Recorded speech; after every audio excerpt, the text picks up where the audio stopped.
Well, hello and welcome to the new Bull Development and Research Center for Gardiner Angus Ranch. This is one of the new highlights of our business. One of the things we've been very blessed and fortunate as our business has grown. We've been able to continue to expand, and we've had several questions about why we're doing the things we're doing, and it's because of the growth of our business. We're also blessed. Looks like several of our children are coming back to the business and be a part of this. They're doing not only the same things that our grandfather and Ralph and Henry did for us, our father, to help put us in position to where we could continue on and succeed. And one of the things that we're heavily invested in and investing in our future of our children and our business, but believe what we're doing will help them, and there's no guarantee that they'll succeed, but they're going to have a chance to have the tools to go ahead with. One of the things about the difference in this facility between our AI center, we actually have just outgrown the AI center, and now that we are developing more bulls on a personal basis here on the ranch, we've needed more room to house those bulls. This facility, there's 44 pens in the facility, and with a maximum capacity bunk space of 50 head per pen. We won't hopefully have to maximize that to try to keep bulls from injuring each other, but as we over the years have become less and less efficient through the AI center and the sale barn facility, this facility has been needed and on our radar to put on.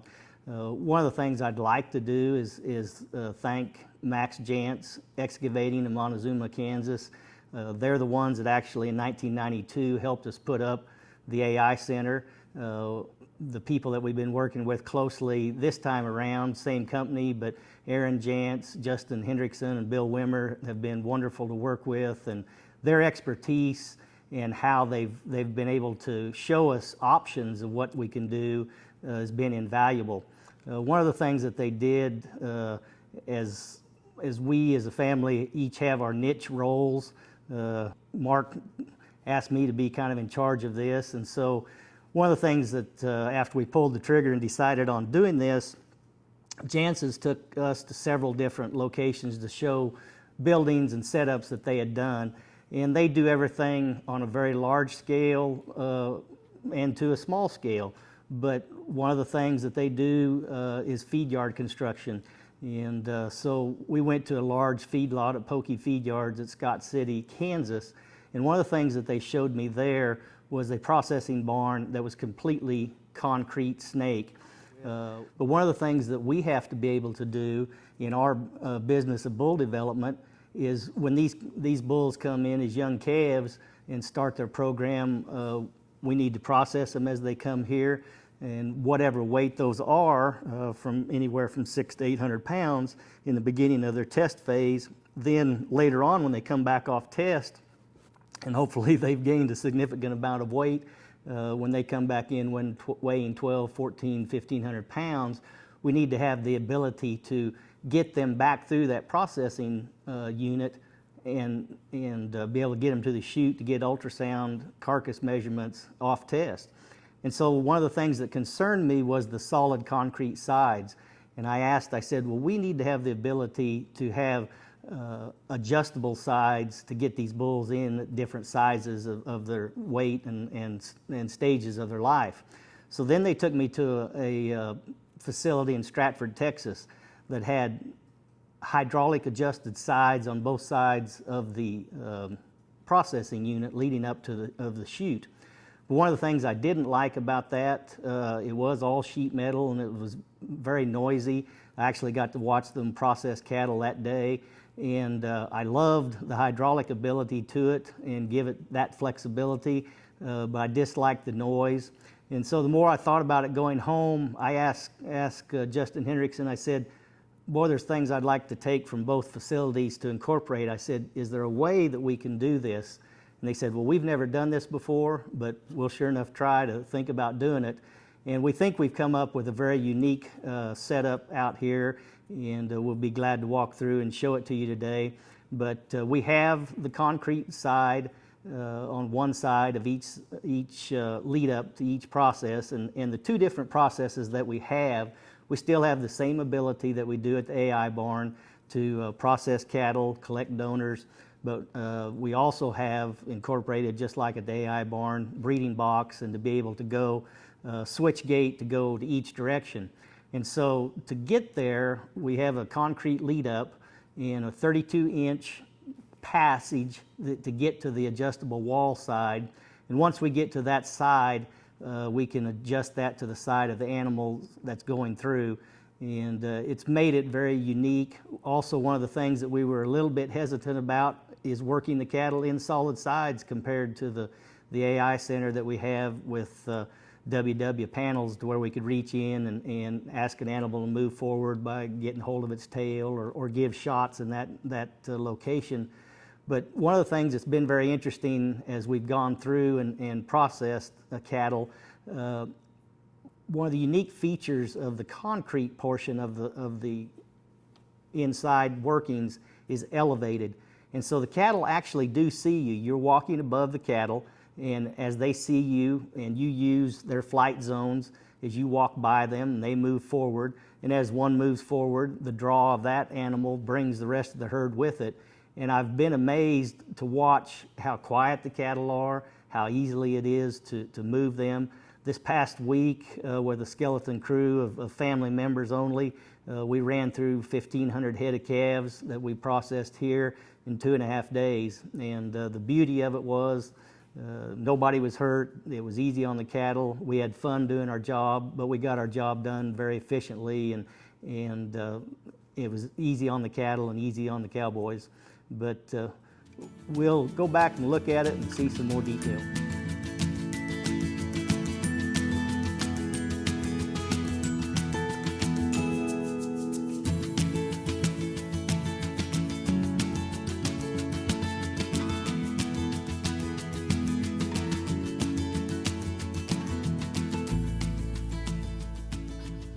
As Mark's gathering the pen of cattle that we're going to test run through the processing unit, show you how it works. He's brought them up from their home pen and bringing them across the alley here. Yep. Literally, it's a one-man show on the outside. One person can bring cattle all day long to these slant loads, and as your processing crew continues to load cattle and process them through the barn, they dump out into pens to the front of the chute, which we'll show you here in a second. But they can be pre-sorted, multi-sorted, and then taken to different pens once their processing and sorting is complete.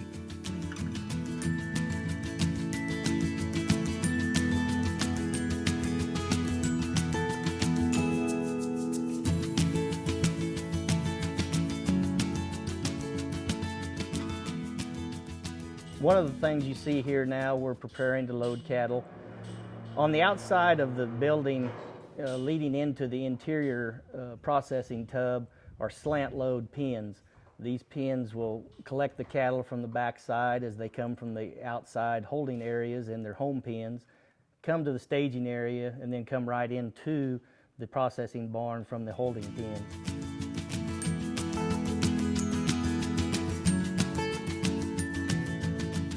Right now we have a main gate here in the center that we've set to where the cattle are going to go to the breeding box.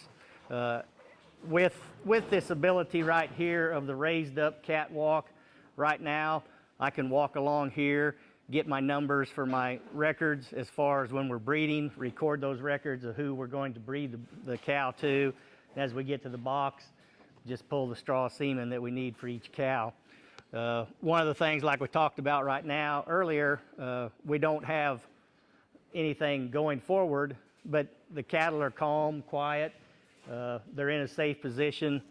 Like I said, you can walk up, check them out, but once we start the processing and going forward, they just flow. And that's one of the things we like about it very, very uniquely. The other thing we had, when we built this facility, we told them we actually needed a crossover to get through from whether we were crossing to the breeding side or processing side. One of the unique things that Jantz's were able to do after this concrete structure was poured, we found out that everything, once it's set in concrete, that can't be moved. Well, that's not necessarily the truth anymore. Jantz's have the ability to shave that out, and they gave us a adaptable crossover which we can switch when we're breeding.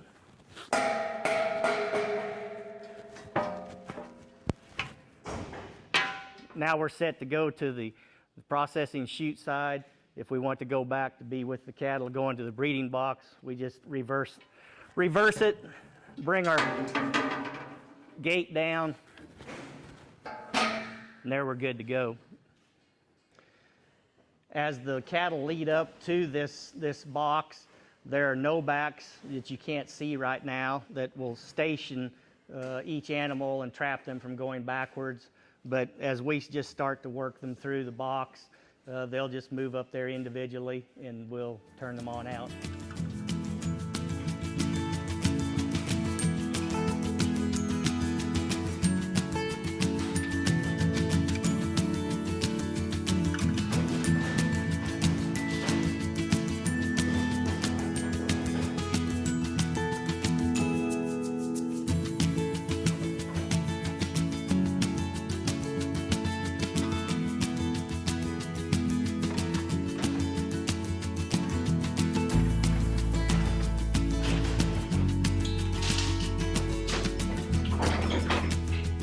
And she's gone. This breeding box is the exact same replica of the breeding box that we have at the AI Center, but they are produced and made by Marvin Large in Juanita, Nebraska. And they produce a lot of them to go in large AI facility or projects, and they're mobile units, 2-stall and 1-stall boxes that are on wheels, and they can drop them down hydraulically in front of an alley where they can mass breed cattle. But we have a 3-stall box here, and as you can see, this animal's in the box. The butt bar's down below it. The butt bars are trigger loaded with a series of levers, then they're adjustable as Mark's showing you there. Then as we come in to breed the animal, if you have one that's a little bit longer in size, you can chain it there if you can't quite get the butt bar down. And then as we inseminate, and once we get through with the animal, we'll trip the levers and open up the door of the front. The animal walks out, and we close the door, and we're ready for the next one. This shows you a front version. The animal's released, and then the gate's closed with the trigger mechanism, and you just slide that back, close the gate, you're ready for the next cow. One of the things that we've incorporated with this facility is to be able to be more efficient and cut down on our steps. But with this apparatus and the hydraulic gate system, we actually can sort 4 different ways with these 3 gates, and they're hydraulically controlled beside our breeding box.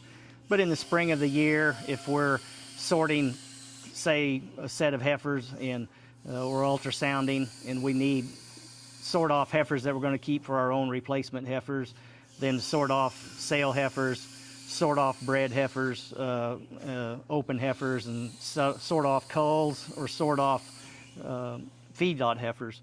We can do all that with the touch of a lever here, and it's just helped us be more efficient and save steps on a lot of our older folks. One of the things that we talked about running things with a skeleton crew and a minimal amount of people, you actually can be here and with 2 fellows working, one man scanning, one man recording, one man bringing the cattle. But with just 2 of us, we can sort a large amount of cattle depending on their pregnancy status, and that helps us a lot, and not needing a big workforce crew to get the whole job done.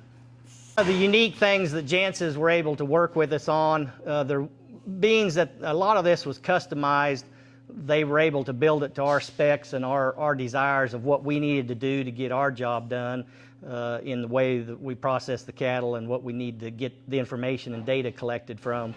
So they've done us a really nice job of putting all this together. This is the hydraulic side of the portion to where we can adjust for size differences. One of the things, like I talked about earlier, we have the ability on ultrasound day. Jantz's were able to customize this for us, and we have these drop-down sides, And each of this section can drop down.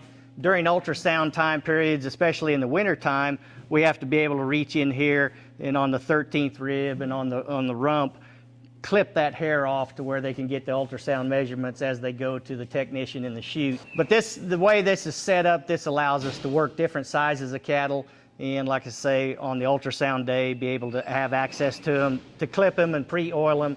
And as we go through the process of ultrasound, and once that gets taken care of, we can put this back up, and we're back to where we started from. One of the things that we saw at the Scott City processing barn was the acoustic sound absorbing ceiling. One of the things we really like. Here we've got 25 cows in the barn with us. There's no clanging, there's no banging, it's quiet. We're having this interview, and part of that is due to the way the concrete tub is made, also the sound absorbing acoustics in the ceiling. So it's one thing that we really appreciate, and be able to be quiet and work with the cattle. We're over here on the processing side of the barn right now. One of the things that we've liked with this, we actually have got a silencer chute that is new for us, but it has several different features to it. One of the things that we were not acquainted with before we went to the silencer chute, but it actually is built on a frame that we're able to raise the chute up, and that's how we get the weights. And so underneath not only this chute, but the breeding side of it that you saw, there are grates and drains where all the waste can be flushed out and easily cleaned. And at the head of the chute, there's a large lever over here on the side that we can just essentially flush the toilet, but all the waste just is in this collection channel and can be taken down. One of the things that Jantz's were able to do for us also was with Canamac equipment out of Garden City, they were able to customize all the hydraulics for this. And so here I'll turn on the chute hydraulics and our alley hydraulics. But here we have a scale loadout, and we can have the readings of the cattle as we get their weights. When you go to process the animal, you just lift up the chute to put it into the swinging mode and zero it out, and you're ready to go. But the reason that we had it on this with the load cells of the weighing mechanisms are on the top, and with the ability to lift this chute up, get it up off the floor, clean all of this area, and it was something we were really excited about. In our other barn, in our AI facility, one of the things that it doesn't have is all of the cleaning mechanisms here, and it's all done by wheelbarrow and a shovel. 25 years ago, we were a lot stronger backed, and now we've kind of added some amenities. But with this ability to do this, we get the load cells up on top, we can rinse all this down, flush it all out, and after a day's work, we're just as good as we started in the morning.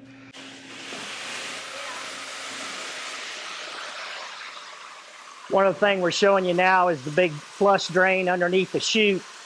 I failed to mention this chute floor is all rebar, and so the floor, everything falls down through the chute into that trench channel, and then we can open up the flush drain and easily clean that down. We have fire hoses on each end of the barn to where we can spray down the working area, funnel that all into the channel right there, and that goes out into the outside collection pit, and everything's cleaned up and ready for the next day. The other thing that is a pretty neat innovation that we've been able to add to, they were able to put all of this hydraulics on the same unit, but we actually can sort 8 different ways in our facility, and how we can go down, and that's chained. We'll go to the next one. That opens up,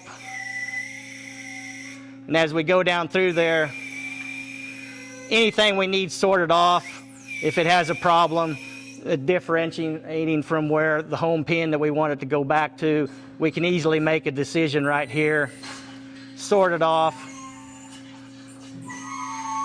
And one of the good things, a lot of this is not necessarily unique to Gardiner Angus Ranch. A lot of this is built off the huge industry of the feedlot industry and the business of there.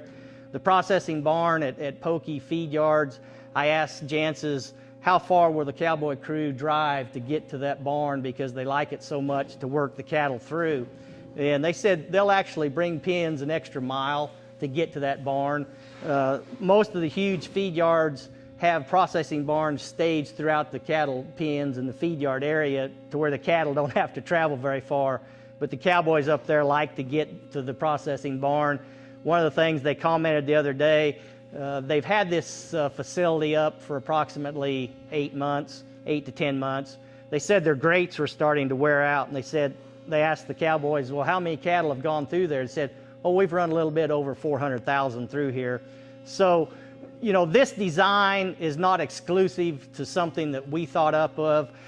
With Jantz's help and their feedlot experience and their ability to put up the hydraulics and the sorting and the ability to move cattle efficiently, quietly and safely, we've just incorporated that into our business and to make our job and things easier on us and the cattle, and we're very pleased with it.